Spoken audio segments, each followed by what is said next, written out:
We are here today to talk about an extraordinary new book called Sick and Dirty: Hollywood's Gay Golden Age and the Making of Modern Queerness. Michael, hi, good to see you. Hi, thank you so much for having me. Good to see you. I want to start by mentioning the title. You say in the book uh, that you you don't apologize, but maybe you do apologize if the word or the term queer offends the reader. Um, your title was disturbing to me, the entire title. Um, is that deliberate? I want people to be provoked for sure. I want people to wonder why the book is called Sick and Dirty, and I want them to open the book and then find out pretty early on why it's called that. It's a quote from the Children's Hour, which continues to be a controversial, provocative, and divisive film. It was made in 1961, but people are still arguing about its treatment of its subject matter and still arguing about the specificities of its representation of queer lives and gay lives and lesbian lives. And I wanted people to wonder what that meant. And I wanted people to remember that there was a time, and actually, for a lot of people, still is a time when gay people are considered sick and dirty by society. So you meant the title to be provocative and attention-getting and a little uncomfortable making. I think so, because I think that the movies that I write about still have the ability to make people uncomfortable. Every single one of them, every single one of them. And I love your choice of films, and I like the way you don't treat them as dated artifacts, but as films from the past that have something pertinent and important and moving to say to us today, straight as well as gay audiences. That that the films are not gay ghetto films in any way, but much larger, really. In Absolutely. their circumference and their emotional and thematic reach.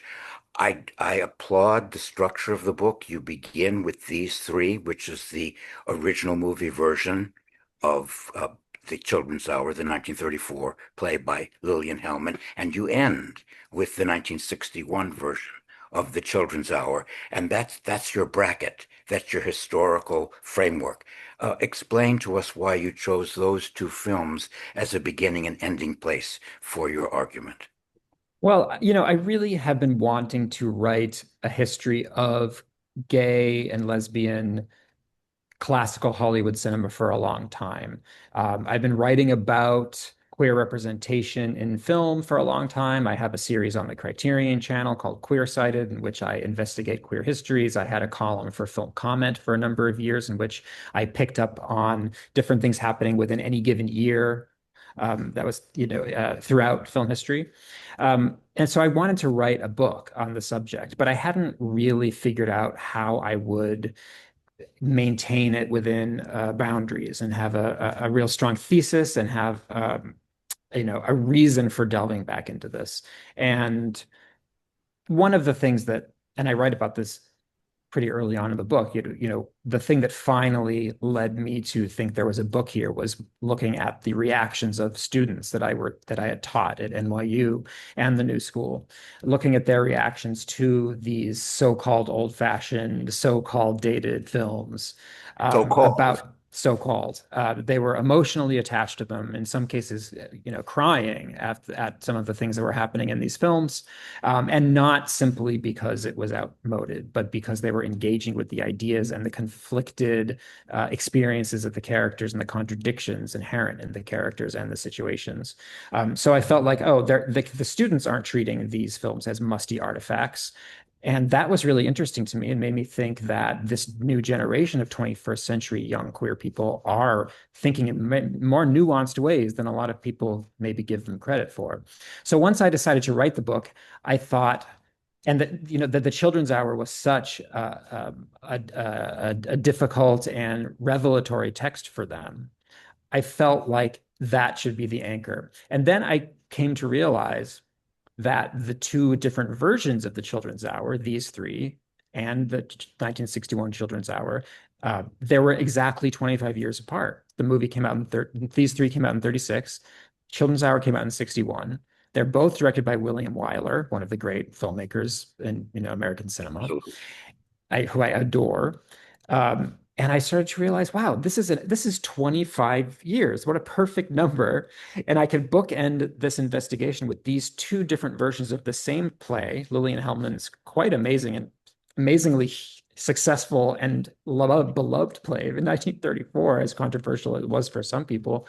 And once I drew that history and I realized within these 25 years, I can tell an entire history. And I felt that the 1961 Children's Hour was a really good place to end this because the only way that it was even made, or it could have been made, is because of an amendment that was created in the production code that allowed sexual perversion, quote unquote, to be representable for the first time. So it was a historical thing, that a historical, boundary pusher. So I felt like these 25 years are circumscribed, super interesting, and it takes me out of having to deal with pre-post Stonewall, which I also feel is kind of a overused cliche about how gay representation functions. But clearly the dates uh, take you away from even attempting to do a complete history of gay representation in American films and away from the post-Stonewall liberation, if you want to call it that. In it, you don't deal with contemporary treatments of the subject or post-Stonewall treatments of the subject. You're very strict about keeping within the historical parameters that you choose. Yeah, I nod towards those in my prologue and my epilogue, and I talk about how things have changed, where things have gone, what films But may they're have only been interesting nods, to me. They're just Michael. nods. They're They're just just not. nods. They're I they don't engage you, and you don't expect them to engage the viewer. You want the viewer to be engaged by the films that you choose, and these are yes. all highly contested, debated films that are often dismissed as low consciousness or as hurtful to the cause of gay liberation. But you prove otherwise. I hope that's true. It's certainly something that I set out to do. One of Yes, the other yes, you prove reasons otherwise. one of the other reasons I felt that I wanted to relitigate, I guess is a good word for it, for some of these films, was because the Celluloid Closet, the great and important book by Vito Russo that is sort of the Bible for gay cinematic representation, or inquiries into that. That book, as great as it is, and as much of a hero as Vito Russo was and continues to be, those films were often just dismissed out of hand. They were often talked about as though they were, Yes, yeah, because bad they for don't liberation. present a positive image. Exactly. Bad for liberation because gay people like Martha in Children's Hour commit suicide or they're fated to have terrible endings. They're maladjusted and disturbed, and therefore the films are dismissed out of hand without a recognition which you offer that those films do say something about the historical reality of being gay in America at that time. You notice I'm using the word gay, not queer. I remain uncomfortable with that word, but perhaps we can discuss that at another Yeah. time. Well, Is no, it all right if I continue with the word gay? yes, I'm fine with using any word. I do write in the book about how I use the term queer and how queer has been recouped, from generations, especially it's first in academic circles and now in sort of like general parlance, as an all-encompassing term. But I know that it stems from a very negative place, and it's so hard for a lot of gay people of a certain generation to deal with. And I'm fully aware of that. And I've dealt with letters and emails from throughout my career from Film Comment and Criterion of people who are not comfortable with the word. And I completely understand that. But you do deal with films that the Vito Russo book and others of a similar bent dismiss as bad for the imagery of gay people, and you find in them something sensitive and despite the subtext or because of the subtext, something continuing that continue to move people and speak to people. both gay and straight audiences. These are not films made specifically for a gay audience at all. They were made for the general movie-going public. And you find in these films something that continues to move audiences who open themselves to something that isn't hardcore, ideologically, politically correct.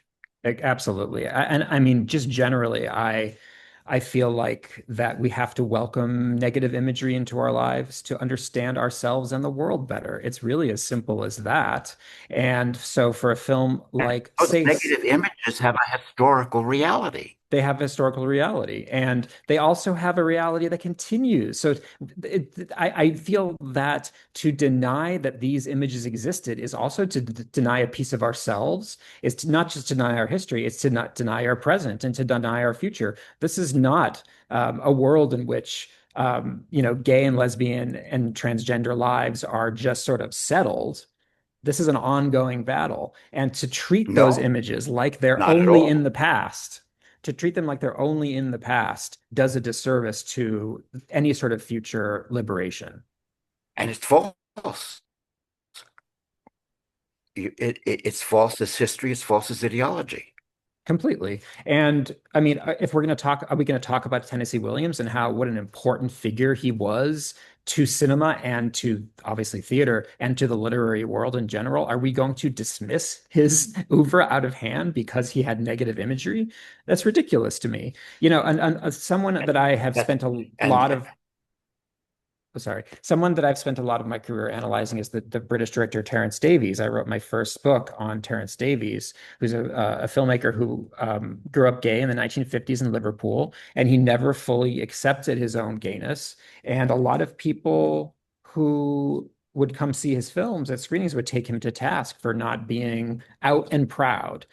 And he would say to them, how can I be if I was raised being told that I was bad, wrong, and disgusting? It's something that you have to work towards. So I'm not going to deny the emotions of the past, the history of the past. And I think it's people want to just pat things on the head and put them to sleep as opposed to engage with them. So I felt here are films that I can write about and I can do deep dives into the histories of. I can talk about how the filmmakers had to struggle to get them to the screen, how they worked with or against the production code. That all is much more interesting to me than just having a few sentences that say, oh, well, this character is clearly a monster, so it's bad for the gays.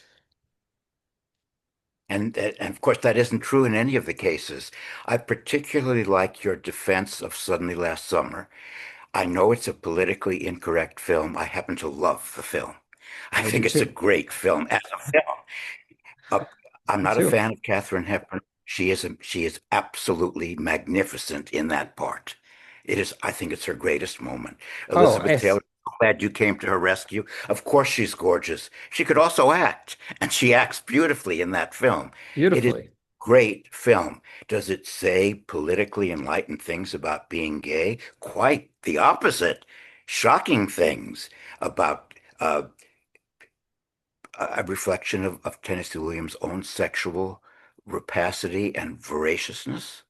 Wasn't he was a gay man who was always cruising. He talks about it openly in his memoirs, who was never completely sexually satisfied. He was constantly cruising. His life presents some negative gay stereotypes, which were nonetheless real.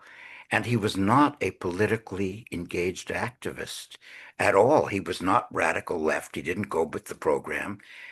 And yet that contradiction in himself, the self-hatred and the and writing in code, which I think he does in Suddenly Last Summer, I think you've liberated that film so a new generation can enjoy it. It's a great film. It is dangerous. It's crazy. It's not politically correct, and it's gorgeous acting, writing, and filmmaking. It's operatic gay melodrama, homophile hijinks to the nth degree. I loved it. I completely agree. I adore that film. I was actually shown that film at much too young an age by my mother because my Oh, mother is an Elizabeth Taylor fan and she loves the film. And she saw it when she was too young, so she rented it for me. And I remember being aghast at what I was seeing, but also very provoked and very interested. And Katharine Hepburn's performance in particular really stayed with me. Not just the way that she's positioned in the frame and she comes down on that elevator that really stuck in the mind of this young viewer, but also just the elocution and the way that she wraps her lips around those amazing words. Some of my favorite passages in any Tennessee Williams play. It's really an amazing film and endlessly shocking. And I love showing it to people. Like I showed it to my husband for the first time, and he said, I remember his head just sort of turning to me, wait, what is this movie about? When you start to kind of realize what But the when, plot actually but is. it, but whatever you think it may be about, how shocking it may be, that's what it really is about. That's what it, yeah. And in What a it way is. that, and Tennessee Williams had issues with the fact that cinema literalizes and flattens metaphorical ideas. So he didn't love the film. He didn't think a film should be made, but of course he pocketed that check very easily. The thing about the Tennessee Williams films of the 50s is, and I try to make this case or this thesis within that chapter, is that his films were so shocking and so tasteful at the same time. They had a prestige veneer, so actors wanted to be in them because actors felt like they could get Academy Award nominations. So they kept on making film adaptations of these shocking Broadway and off-Broadway plays, and that just slowly opened things up bit by bit for the production code. By the time the 50s ended with Suddenly Last Summer, the most shocking of all of his films, the code was just ready to lie down. They just said, you know what? This is going to happen. We're going to let it happen. And so by 1961, when the Children's Hour Amendment was made, they were ready for the changes. So I think Tennessee Williams, though he himself would never consider himself political or an activist, he actually opened doors for a new kind of cinema. I truly believe that. He did, but it was always in reference to his own artistry. I don't think he was Yes, trying to be a spokesperson never. for a sexual group. He was talking about his own circumstances. He was very self-reflective, Yeah. In and it was about him. It was very much about him. Well, researching this book and reading so much about Tennessee Williams, including his memoirs and John Lahr's amazing biography, really focusing on his life and figuring out how his life led to a text like Suddenly Last Summer. It was one of the most, revelatory and revealing things for me as a researcher. I mean, Suddenly Last Summer is the product of two things. It's the product of his psychoanalysis, in which his sexual identity, which is his, like you say, rapaciousness, but also guilt, were all kind of wrapped up together into this very heady stew that he was dealing with his actually quite controversial therapist, a psychoanalyst, who he left soon after that. And then also it was his way of dealing with his sister's lobotomy. I mean, Suddenly Last Summer hinges upon this potential lobotomy of the Elizabeth Taylor character, Catherine, because she has information about her dead cousin Sebastian, who is the phantom gay figure. But all of that is no accident. That is all because his sister Rose was lobotomized, and he was young when it happened, and it basically affected his whole life. So Suddenly Last Summer does have that veneer of kind of crazy, over the top, grand guignol gay camp, but it's also a very serious film about serious things in his life. So yes, his life was incredible. His work is so personal. So deeply personal. But let me ask this question. Is it possible that Williams, as an artist, was more challenged and went deeper because he couldn't write openly in the 40s and 50s about being a gay man? And so the gay element is submerged. It's there as a palpitating and continuous subtext, but it is not out front and center. He couldn't write gay plays, but they're gay encoded, and we get it, and we got it at the time. But did that help him as an artist that it had to go beneath the surface rather than writing what might be considered almost propaganda or direct appeals for gay acceptance or gay sensibility? It was submerged. It had to be. Well, I think what you're talking about is sort of the key to the whole book and the key to how I feel about the code era and how I feel about art in general, which is that when restrictions are put upon them, and none of us want those restrictions, but when restrictions are put upon them, political restrictions and censorship, we tend to get more interesting art because the films have to speak in code. We've had a lot of films in the last 10, 20 years in which filmmakers are more open to to make films about their experience, and films of the new queer cinema, some of which were actually very daring, but some of which were just movies about coming out. But these are not always movies that we talk about now because there's not a lot of subtext. There's not a lot of hidden meanings. And great art has If you subtext. say the great art has subtext, Williams' plays are suffused with subtext, as are the movies. And I think that added to the artistry. Yes. It's controversial to say it. Did Williams benefit from living in the pre-Stonewall era as an artist? And did we benefit as viewers? Because what do we do? What are Indeed. we doing in September 2025? We're still talking about a movie from 1959. We're still talking about movies that were made in the 50s and 40s and 30s because they fascinate us. Because movies and art and plays and poetry and novels in which things can't necessarily be said means that the artists have to find ways of saying them in more interesting poetic ways. So And why that that's why we challenges talk the about them. viewer. Yes, but that challenges the viewer. It gives us more of a responsibility. We have a bigger assignment to sift the subtext rather than being told straightforward everything because you can say and do everything. It's more challenging. And he was a great artist. And those films, despite what's taken out, they still palpitate with a gay eroticism that's so potent in Suddenly Last Summer and in Cat on a Hot Tin Roof and in Streetcar Named Desire, which you talk about so movingly and eloquently in the book.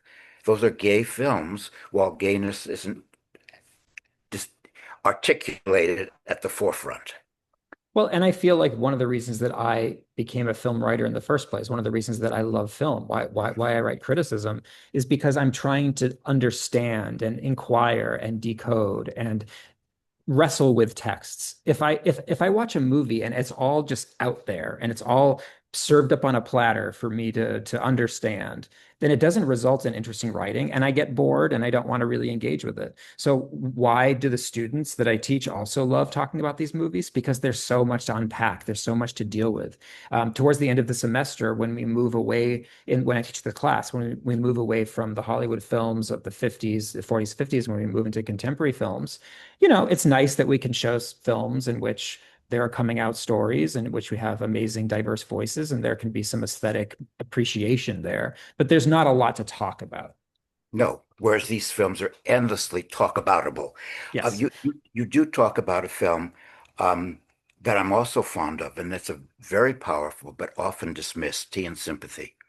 I knew John Carr, and I interviewed him several times. A wonderful man. I Oh, had, that's great. he was a great guy, and I said, "Do you ever regret leaving acting and becoming a lawyer?" He was a lawyer. He left acting, and he said, "Oh, I most certainly do have regrets about that. I regret I didn't leave sooner." Mhm. But he did say he was very proud of Tea and Sympathy. I'm He glad. said, "I thought Deborah Carr and I did such a good job in the movie, but the studio ruined the film. But you make a case for their not ruining the film." It's the common thought is the Hollywood version of Tea and Sympathy is a mess and it absolutely destroys the play. But you don't feel that way. No, I don't agree with that at all.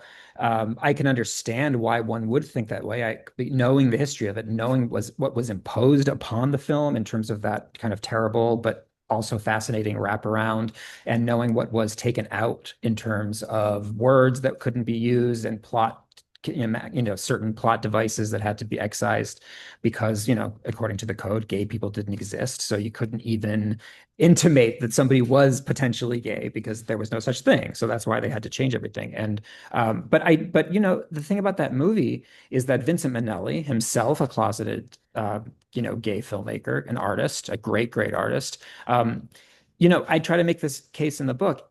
Imagine that text made by someone less sensitive. It could be a very nasty, very masculinist, very patriarchal film in which the so-called None gay of those character, things.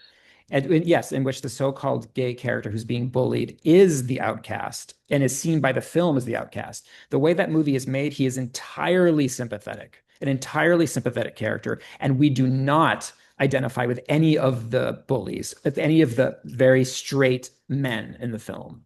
And I actually find the film subversive. I showed that film to students. I showed that film here at the Museum of the Moving Image and in a gorgeous print a couple of months ago. People couldn't stop talking to me about how they felt that all these films and things we talk about today about toxic masculinity, this movie was doing it in 1956. And I can't think of another film even in decades hence from that film that actually went as deep as this film goes into questioning codes of masculinity in American society. So, yes, you can say things were changed in the adaptation, and that's a shame or whatever. But as a film, it maintains a lot of power and it is beautifully made. Beautifully made, and an extraordinary performance by Deborah Carr. It almost doesn't matter what she has to say at the end of the film to pass the code. The depth of feeling and the sacrifice she makes for Tom comes through so powerfully, more powerfully than whatever is said on the surface. We can read what's beneath the surface, which is the woman's great humanity. Absolutely. That's a beautiful way of putting it. Because, if you know that they had to impose this ending in which the woman is punished for her transgression, it's an essentially misogynist thing that was imposed upon the film. But even if you read that, watching the film, look at the way that Vincent Minnelli directs it, look at the way he uses perspective shots, look at the way that the camera glides into the trees, you feel nothing but sympathy for these people and for being outcasts and for being And, kind of and for her nobility. and for Kazan made a nobility. wonderful comment about the stage production. He said when Deborah Carr played that character, there was never any question of anything um, controversial. Her humanity, her depth of feeling came through and overrode everything. He said when Joan Fontaine took over the role, something sleazy and dirty got into the material. I would love to see that. I'm very curious. I love So, when Joan Fontaine loosens up, by the way. There are some great Joan Fontaine looser films of the late 40s and oh 50s. no, she was great, Yeah. but there was a sexual veracity in her presence that undermined the material. And Deborah Carr's immense dignity and humanity did just the opposite. Yeah. She has a saintly quality and it's mesmerizing. She does. Yeah, she does. A depth of feeling. And John Carr is absolutely terrific in that role. Oh, completely. Not gay. He wasn't gay in the real world. He was not a gay man. But he identified with that part. He identified the character. He said to me, I think he was gay. And he There you go. played it that way. So I wish I had interviewed you for when I did the research. I'd love to have had that. Quote of a quote. It's good to know that John Carr But thought that character was gay. yeah, yes, that's how he felt. That's how he felt. I'm looking at time. Unfortunately, we should hope we can have a part two because there's so much more to say. I want to talk to you about Judy Garland and A Star Is Born and your fascinating chapter on Judy Garland's appeal to gay audiences and what that means. The book is simply fabulous. Oh, thank you so I much. mean, the sense of structure and language and the new ways you find of expressing things. You're covering material that I've covered in my own way in Oh, I'm different sure. books, but from your point of view, different from mine. But I thought it's just magnificently written. Well, thank you so much. I really It appreciate that. a sense of language and flow and structure. I'm a huge fan. I think it's a superb and important book.